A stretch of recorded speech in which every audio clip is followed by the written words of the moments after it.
Assalamualaikum warahmatullahi wabarakatuh. Bismillahirrahmanirrahim.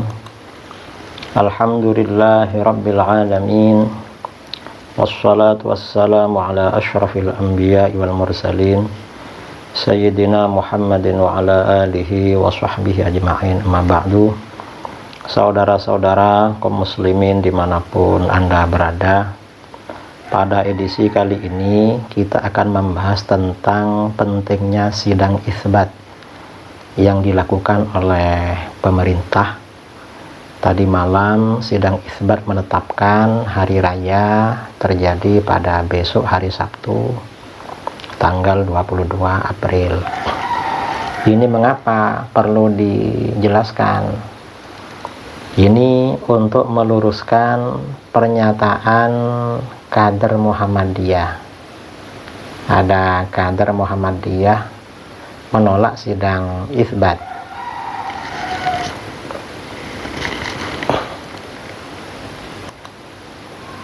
Ini seperti dilansir di Jawab Pos. Kader Muhammadiyah Din Syamsuddin dan Ma'mun Murad desak sidang isbat ditiadakan. Cukup pakai hisab, kata dia. Karena hisab itu ru'yat juga cuma ru'yat bil aklik, ru'yat dengan akal. Ini kata pikiran liberal Din Syamsuddin. Nah, benarkah apa yang dikatakan Din Syamsuddin dan Ma'mun Murad ini, sidang isbat ditiadakan? Ini yang akan kita bahas, saudara-saudara.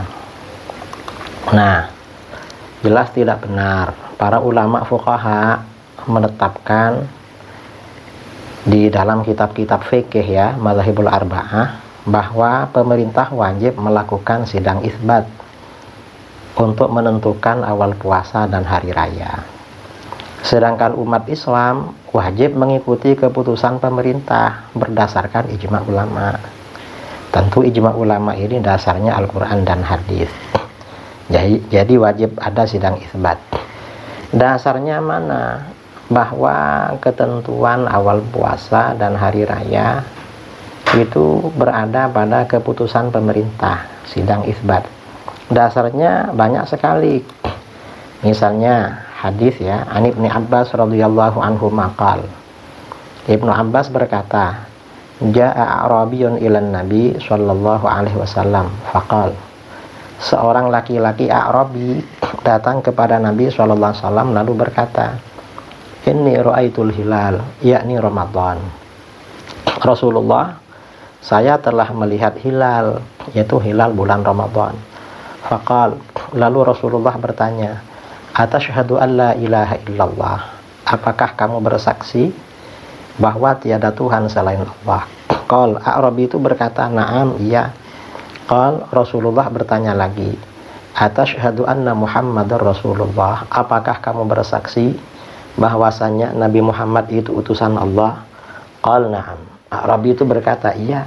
Qal, Rasulullah bersabda, ya Bilal, adzin finnas falyasumu ghadan. Bilal, umumkan pada orang-orang mereka besok puasa. Hadis ini rawahu Abu Dawud, riwayat Abu Dawud, wa Tirmidzi, wa Nasa'i, Ibnu Majah, wa shahhahahu Ibnu Hibban. Dan hadis ini disahihkan oleh Imam Ibnu Hibban di dalam sahihnya. Ini diantaranya. Lalu riwayat lagi, An Ibnu Umar radhiyallahu anhu maqal. Ibnu Umar radhiyallahu anhu berkata, Taro an-nasul hilal, orang-orang berkumpul untuk melihat hilal. Fa akhbartu Rasulullah sallallahu alaihi wasallam anni ra'aituhu. Aku ceritakan kepada Rasulullah sallallahu alaihi wasallam setelah itu bahwa aku melihat hilal. Fa shoma, maka beliau berpuasa, wa amaran nasa bisyamihi, dan beliau perintahkan masyarakat atau manusia untuk berpuasa Ramadan. Rawahu Abu Dawud, hadis ini riwayat Abu Dawud, wa shahhahahu Ibnu Hibban, dan disahihkan oleh Imam Ibnu Hibban. Ini hadis ya. Kemudian riwayat lain, An Abdurrahman bin Abi Layla qal, Abdurrahman berkata, kuntu ma'a Umar radhiyallahu an fa'atahu rajulun faqal. Aku bersama Umar radhiyallahu an, lalu seorang laki-laki datang pada beliau. Ra'aitul hilal Syawal. Amirul Mukminin, aku lihat hilal. Barusan hilal bulan Syawal. Faqala Umar, lalu Umar berkata, ayyuhan nas aftiru. Hai orang-orang, besok hari raya Idul Fitri. Besok kita tidak puasa lagi. Ini hadis rawahu Ahmad wal Baihaqi. Riwayat Ahmad dan Al Baihaqi. Riwayat lain, an Abi Kilabah, dari Abi Kilabah, anna rajulain ra'ayal hilal, bahwa ada dua orang laki-laki melihat hilal, bahuma fi safarin, mereka di dalam perjalanan yang melihat hilal. Fata'ajjala hatta qadima al-Madinah duhan, lalu mereka terburu-buru sampai datang ke Madinah pada waktu pagi hari datang, malamnya dia lihat hilal. Fa akhbara Umar bin Al-Khattab radhiyallahu an bidzalik, lalu dua orang itu mengabarkan kepada Sayyidina Umar kalau mereka berdua sudah lihat hilal tadi malam. Faqala Umar li ahadihima, Umar berkata pada salah seorang dari keduanya, ashaimun anta, kamu puasa kamu? Kan lihat hilal. Qala, dia menjawab, na'am, saya masih puasa. Qala, Umar bertanya, lima, kenapa puasa? Qala, laki-laki itu berkata, li'anni karihtu ayyakunan nasu syiyaman wa ana muftir, fakarihtul khilafa alaihim.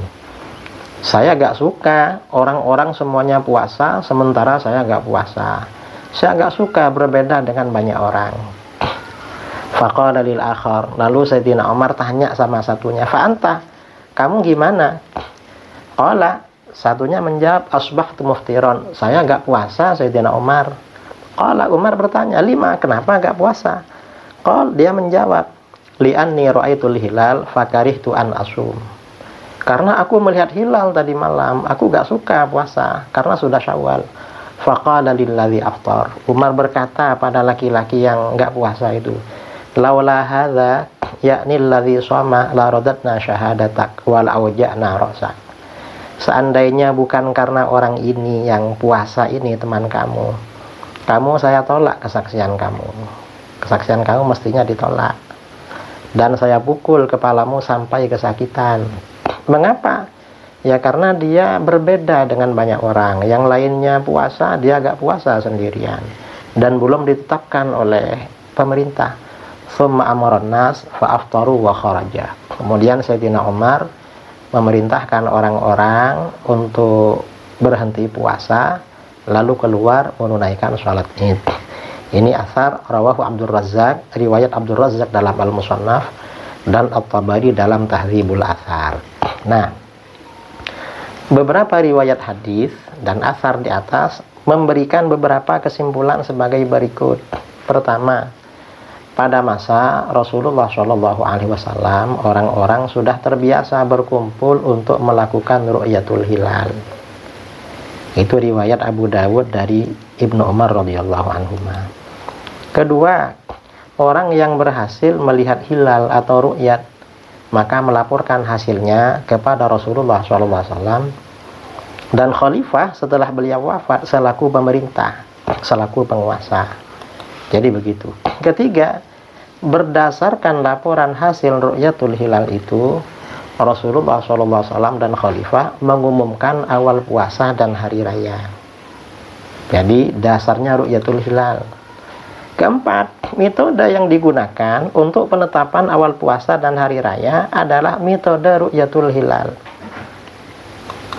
Kemudian kelima, pengumuman awal puasa dan hari raya adalah pada malam ru'yatul hilal berhasil dilakukan, bukan jauh hari sebelumnya. Ini berdasarkan hadis-hadis tersebut. Keenam, hadis-hadis tersebut yang dijadikan dasar para ulama bahwa penentuan awal puasa dan hari raya adalah hak pemerintah, bukan perorangan atau ormas. Karenanya laki-laki tadi yang berhenti puasa mau dipukul oleh Sayyidina Umar itu karena melanggar hak. Dalam hal ini Al-Imam Al-Hafiz Al-Muqri Abu Amr Ad-Dani Al-Maliki berkata dalam kitabnya Ar-Risalah Al-Wafiyah sebagai berikut: wa ta'atu li barrihim wa fajirihim lazimatun fi thamaniyati asya' wa hiya shalah waz zakah was siyam wal hajj wal jihad wal mikyal wal mizan wal ahkam. faman naza'ahum fiha min ghairihim wadda'al imamah faqitaluhu wajib wa musyaqqatuhu lazimah wa la tajuzu sholatu khalfahu wa la ada'u zakati ilaihi wa lal hajju wa lal jihadu ma'ahu wa la yajuzu inkahuhu wa la ahkamuhu bal kullu dhalika mahsukhun mardud wa in adala fihi wa la yaqbalullahu syarfahu wa la adalahu wa la mimman a'anahu ala dhalik wa hadha muttafaqun alaih. Mentaati pemerintahan yang baik maupun yang jahat, yang zalim ya, yang tidak adil, itu menjadi ketetapan, menjadi kewajiban dalam 8 hal, yaitu urusan sholat, zakat, puasa, awal puasa dan akhir puasa, artinya hari raya, haji, penentuan wukuf di Arafah, jihad, takaran, timbangan, dan hukum-hukum, keputusan hukum ketika terjadi persidangan. Nah, barang siapa yang menentang pemerintahan dalam hal tersebut dan ia mengklaim kepemimpinan, maka memeranginya menjadi wajib dan menentangnya menjadi keharusan. Tidak boleh menunaikan sholat di belakangnya orang itu, menunaikan zakat kepadanya, ibadah haji dan jihad bersamanya. Pernikahan dan hukum yang diputuskannya tidak sah, bahkan semuanya menjadi batal dan tertolak.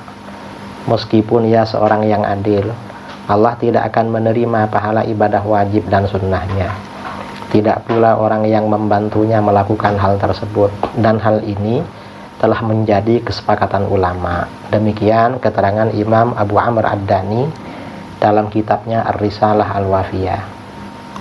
Nah, keterangan di atas memberikan kesimpulan bahwa penentuan awal puasa dan hari raya adalah hak pemerintah yang wajib ditaati oleh umat Islam. Orang atau kelompok yang melanggar ketentuan atau membuat ketentuan sendiri, hukumnya adalah haram karena melanggar perintah Al-Quran, hadis, dan ijma ulama. Jadi begitu. Kewajiban mentaati pemerintah adalah berdasarkan dalil-dalil berikut ini diantaranya. Ya ayyuhalladzina amanu athi'ullaha wa athi'ur rasul wa ulil amri minkum. Surat An-Nisa. Hai orang-orang yang beriman, taatilah Allah dan taatilah Rasulnya dan ulil amri, pemerintah di antara kamu. Termasuk taat kepada pemerintah adalah puasa dan hari raya di dalam kitab-kitab tafsir dan menjadi ijma ulama. Dalam hadis An Ibnu Umar radhiyallahu anhuma anin Nabi sallallahu alaihi wasallam qala, Nabi bersabda, "Alal mar'il muslim as-sam'u wa ta'ah fi ma ahabba wa karih." Seorang muslim itu harus mendengar dan tunduk kepada pemerintah, baik hal yang ia suka maupun hal yang tidak dia suka. Illa ayyumar bi maksiatin, kecuali kalau dia diperintahkan maksiat, nggak boleh. Fa idza umira bi maksiatin fala sam'a wala ta'ah. Kalau perintahnya maksiat, maka nggak perlu sam'an wa ta'atan, nggak ada. Ini hadis rawahul Bukhari dan Muslim. Artinya wajib tunduk kepada pemerintah. Kemudian juga An Abi Hurairah radhiyallahu anhu qala, Abu Hurairah berkata, qala Rasulullah sallallahu alaihi wasallam, "Alaika sam'u wa ta'ah fi usrik wa yusrik." Kamu harus tunduk dan patuh baik ketika menghadapi kesulitan maupun kemudahan. Wa man syatik wa makrahik, baik ketika semangat maupun enggak semangat. Wa atharatin alaik, bahkan ketika pemerintah memonopoli pada kamu. Artinya aset kekayaan negara dikorupsi sama dia, wajib diperintah, wajib taat kepada pemerintah. Ini hadis rawahu Muslim. Nah, sekarang ada pertanyaan, bagaimana jika hasil perhitungan ilmu hisab menetapkan adanya hilal tetapi tidak bisa dilihat? Kira-kira bagaimana? Ini ada para ulama berbeda pendapat mengenai hal ini. Pertama, ilmu hisab itu boleh diamalkan dan tidak mencukupi untuk urusan puasa. Kalau puasa harus ru'yat, nggak bisa untuk ini. Serta tidak boleh taklid ikut-ikutan, artinya khusus yang ahli hisab saja. Demikian pendapat Imam Nawawi dalam Al-Majmu' dan Ibnu Hajar dalam Tuhfah. Kedua, boleh diamalkan dan mencukupi dalam hal puasa. Demikian pendapat Al-Khatib Asy-Syirbini dalam Mughni. Ketiga, wajib diamalkan bagi orang yang melakukan hisab dan orang yang mempercayainya. Demikian pendapat Ar-Ramli dan putranya. Keempat, tidak boleh diamalkan. Demikian pendapat Imam Taqiyuddin As-Subki. Dan ini kata para ulama yang benar, sesuai dengan Alkitab dan Sunnah. Nah, namun demikian, bagi yang berlebaran mengikuti ilmu hisab, para ulama fuqaha mewajibkan ia melakukannya sembunyi-sembunyi. Kalau dia tidak puasa harus sembunyi-sembunyi dan tidak menampakkan perlawanan berbeda kepada pemerintah, karena itu merusak wibawa pemerintah, dan itu tradisi orang-orang Khawarij, aliran sesat. Dan pemerintah, kata para ulama fuqaha, wajib memberikan tindakan hukum atau sanksi kepada yang bersangkutan karena menyalahi keputusan pemerintah. Nah, artinya apa? Hasil ilmu hisab itu hanya berlaku bagi orang yang ahli hisab saja atau orang yang percaya, dan tidak bisa dijadikan dasar untuk pengumuman kapan awal puasa, kapan awal hari raya, kata para ulama fuqaha seperti itu. Jadi terbatas ini sebenarnya, karena dari dulu-dulu pada masa Rasulullah SAW, pada masa Khulafaur Rasyidin, masa Bani Umayyah, Bani Abbas, Bani Utsman, itu semuanya memang berdasarkan ru'yatul hilal. Jadi itu artinya kembali kepada yang tadi, ajakan kader Muhammadiyah, Din Syamsuddin dan Ma'mun Murad agar sidang isbat ditiadakan, cukup pakai ilmu hisab. Itu ajakannya orang yang tidak berilmu, nggak pernah belajar ilmu fikih, nggak mengerti tradisi keilmuan hukum di dalam Islam yang telah berlangsung sekian lama serta menjadi ketetapan yang baku ijma para ulama. Jadi begitu, dan dia gak mengerti apa wewenang pemerintah yang wajib ditaati. Jadi itu wallahu a'lam. Mudah-mudahan kita diterima ya amal ibadahnya, mudah-mudahan.